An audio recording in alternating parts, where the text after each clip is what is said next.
High, আমি বনশ্রী। তা introvert লাইব্রেরিতে আপনাদের স্বাগত।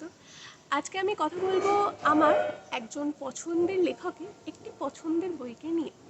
তো বইটি হচ্ছে অভিক দত্তের লেখা প্রেমিক। এই বইটি সময়কাল হচ্ছে কোভিডের সময়।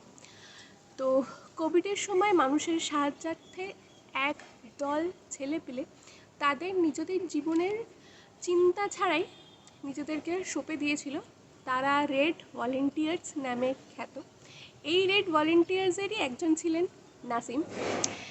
অন্যদিকে রাত্রি এক হিন্দু পরিবারের মেয়ে।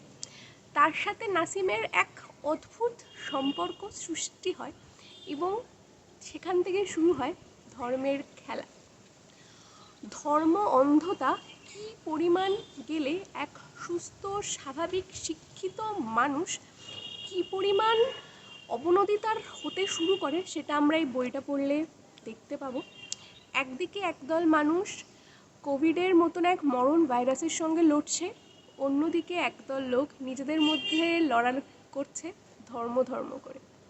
আর এই সব বিবাদ মিটিয়েই এক প্রেমিক নিঃস্বার্থভাবে তার সব কর্তব্য করে যায়। এই নিয়েই হচ্ছে এই পুরো বইটি। তো আমার ভীষণ পছন্দের একটা বই। আমি বলবো আপনাদের যাদের পড়া নেই একবার পড়ে দেখবেন, এবং যাদের পড়া আছে তারা প্লিজ জানাতে